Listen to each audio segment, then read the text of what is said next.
La croissance économique, ça a longtemps été la seule boussole de nos sociétés. Mais aujourd'hui, on se pose la question, à quel prix? Peut-on continuer à créer toujours plus de richesses sans mettre en péril l'avenir de la planète et notre bien-être à tous? C'est vraiment le grand puzzle qu'on va essayer de reconstituer ensemble. Alors, voilà comment on va procéder. D'abord, on va définir ce qu'est la croissance. Ensuite, on verra la différence, qui est cruciale, avec le développement. Puis, on explorera les limites de ce modèle avant de se pencher sur la solution proposée, le développement durable, et les nouveaux modèles économiques qui en découlent.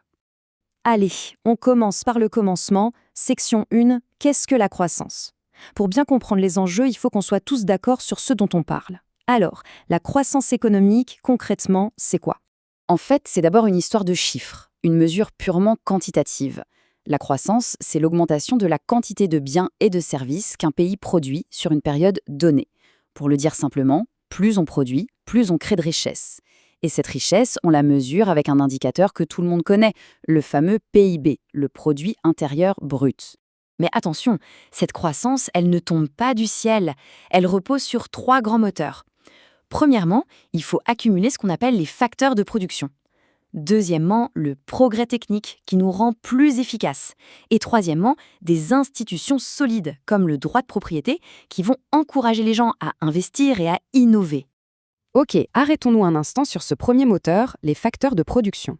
Pour faire simple, pour produire quoi que ce soit, il faut combiner 2 choses, du travail et du capital. Le facteur travail, c'est assez direct, c'est le nombre total d'heures que les gens travaillent. Le facteur capital, par contre, est un peu plus complexe. Et là, c'est très important de bien comprendre que le mot capital ne veut pas juste dire argent, pas du tout. Il y a le capital technique, les machines, les usines, tout ça. Il y a le capital financier, bien sûr, mais il y a aussi le capital naturel, nos ressources, l'eau, les forêts. Et enfin, le capital humain, c'est-à-dire l'ensemble de nos compétences, de nos savoir-faire. Et tout ça, ça nous amène directement à notre deuxième partie, qui est une distinction essentielle, celle entre croissance et développement. La question de fond, c'est: est-ce que, parce qu'un pays devient plus riche, la vie de ses habitants s'améliore forcément? Eh bien, c'est plus compliqué que ça. On est vraiment au cœur de la différence. La croissance, on l'a vu, c'est le combien. Combien on a produit? C'est un chiffre. Le développement, lui, c'est le comment. Comment les gens vivent-ils? C'est un indicateur qualitatif qui s'intéresse aux changements profonds de la société. Justement, pour mesurer cette qualité de vie, on a inventé des outils comme l'IDH, l'indice de développement humain. Lui, il ne se contente pas de regarder le PIB. Il va aussi prendre en compte l'espérance de vie des gens ou leur niveau d'éducation. Forcément, ça donne une vision beaucoup plus complète du bien-être réel d'un pays. On en arrive à notre troisième partie, les limites de la croissance. Parce que ce modèle qui a si bien fonctionné pendant des décennies, il a aussi un coût caché, un coût invisible. Et c'est là que les choses se compliquent. Le mécanisme est assez simple à comprendre et un peu brutal. Pour qu'il y ait de la croissance, un modèle économique classique a besoin d'exploiter du capital. Et quand on parle de capital naturel, exploiter signifie consommer, et donc, à terme, potentiellement détruire.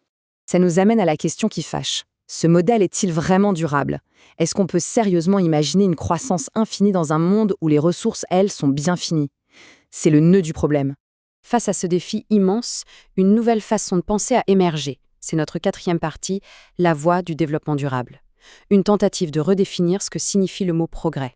Le concept de développement durable, c'est un peu comme un tabouret à 3 pieds. Il faut que les 3 soient solides et équilibrés pour qu'ils tiennent debout.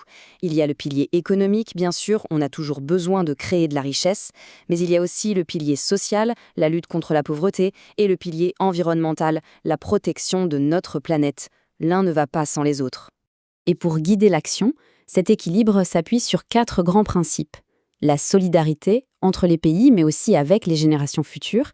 La précaution, qui dit qu'il vaut mieux prévenir que guérir. La responsabilité, le principe du pollueur-payeur. Et enfin, la participation, parce que c'est l'affaire de tous, les États, les entreprises et chacun d'entre nous. Allez, dernière partie. Tout ça, c'est la théorie. Mais concrètement, dans la vraie vie, ça ressemble à quoi?